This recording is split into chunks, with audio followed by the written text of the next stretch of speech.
Hey there, welcome to a special awards edition of the Movie Monday with the 6th Annual Critics' Choice Documentary Awards happening on Sunday, November 14th in Brooklyn, New York.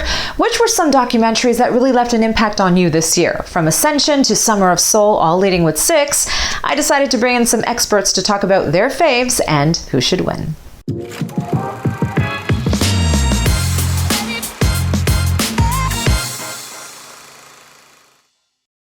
All right, more than ever, audiences are watching documentaries, and this golden age of documentaries is here to stay. People are enjoying them, they're getting entertained, and some are even changing their life. To tell us more about the documentary awards coming up this weekend in New York City are some of our best and brightest on the CCA Association membership. We got Teri, Hart, and Laufer from Canada, and Shawn Edwards, who sits on the board of the Critics' Choice Association. Welcome. Thank you for having us. Hey, this is going to be fun. It's going to be great. I love talking docs. And I always love talking to you guys because you have different perspectives on documentaries, and there's a lot this year. Leading with 6 nominations is Ascension and The Summer of Soul. Why do you think these 2 nominations or these 2 documentaries are getting so much praise? So there's a lot going on here. Ascension, I think, is more, it's not your straight ahead doc. It's more experiential. It's giving us a hint. We're kind of peeking into the world of China and consumerism, how that's impacting the culture there, but also how it's impacting the everyday person and what it means for people in their day-to-day lives.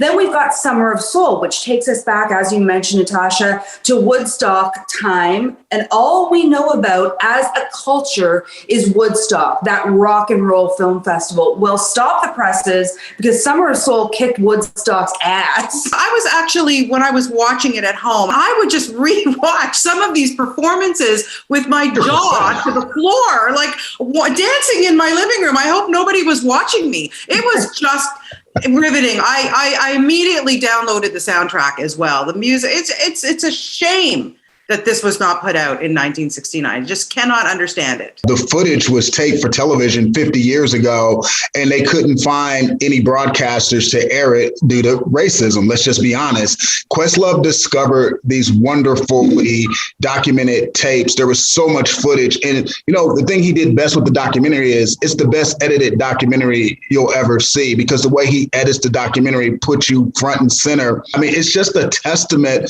of the cultural relevancy of Black music in America. And the fact that these tapes were hidden so long is a travesty. But Summer of Soul just isn't the best documentary of the year. It's the best movie of the year.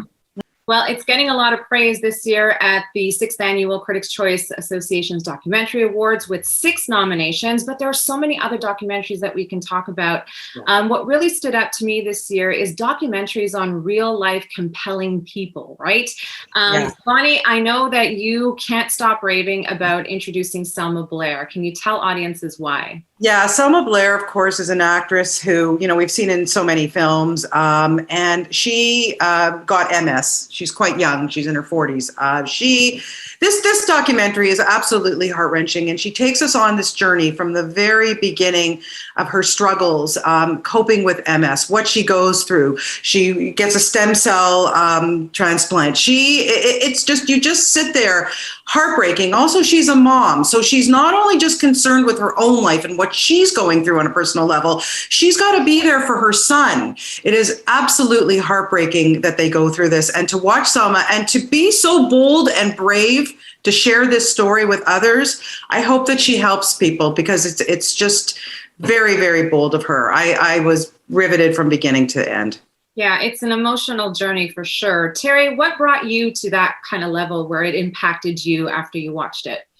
Introducing Selma Blair was very, very affecting without question. But the movie for me, the documentary for me this year is The Rescued. It is the story of the rescue of the Thai soccer team and their coach and how really the world came together. I mean, what they actually did to get these boys and their coach safely out of the caves was nothing short of absolutely experimental. Majority of people did not think this was going to work, and there were 13 lives on the line. I was really on the edge of my seat. These are filmmakers who know what they're doing in terms of recreation, in terms of creating that tension. And I'm looking for that one to do very, very well this year as well. All right. And Shawn, which one had an impact on you? documentary that stuck out for me is Procession. Yes, it was filmed in my hometown of Kansas City, but it's directed by Robert Greene, and it's a documentary unlike anything you've ever seen. It's about a group of survivors of sexual abuse by the Catholic Church, but it's the execution and the creativity that make this documentary stand out so much. And it's completely riveting. It's heartbreaking, but ironically, at the end, you sort of feel good for these guys that went through these terrible things, and you sort of can like feel their vindication as they go through this therapy through cinema. It's just a really different approach and a really different way to execute a documentary, and it's available on Netflix. I know that one of my favorites is Tina, and I know that it's nominated for the best music documentary. And that, you were talking about like horrible events. There were just so many horrible events that happened in her life. And as many times as she did interviews or there were books about her, this movie really brought you in and told you the story in her words, and it was her final goodbye. But talking about people who really get or have a knack of having, open up is our Lifetime Achievement Award. And that goes to R.J. Cutler. He's a documentarian, a television producer, theater director, and his latest feature is nominated as well in the Best Music Documentary. It's Billie Eilish's The World's a Little Blurry. He really gets her to open up. Why is he getting this award, and why is he so deserving of it, Teri? I mean, what we all think of Billie Eilish, which is being, wise beyond her years and quite, insular and to herself and maybe a little bit tortured. I mean, this documentary pulls back all of that and shows her as really the young teenage girl that she is. And RJ does a great job of walking that line, and it's super deserving that we're going to see him receiving the Lifetime Achievement Award this year. Just want to say the reason why R.J. Cutler is receiving the Lifetime Achievement Award is because he does what great filmmakers do. He has evolved creatively. And he gets people to open up without pushing, to get a young girl like that to open up the way that she did and not feel, the most important thing about a documentary is you got to remember there's cameras all the time. I thought he did a phenomenal job, and he so totally deserves this award. Thanks so much for all your insight and your knowledge on documentary awards this year. Thanks for being here, guys. I really appreciate it. Thank you. Shawn, Bonnie, great to see you. There are so many great documentaries, it's hard to choose just one, but thanks to our Critics' Choice experts for helping us narrow it down to some of the best ones. You can follow along at thecriticschoice.com and all their social media platforms to see who wins big come November 14th at the 6th Annual Documentary Awards. We'll see you next time on A Movie Monday. Brought to you by the Ritz-Carlton, Montreal. Voted #1 city hotel in Canada by Travel + Leisure magazine in 2021. Book your next stay at the first ever Ritz-Carlton in the world. The Ritz-Carlton, Montreal. It's North America's Europe without the jet lag.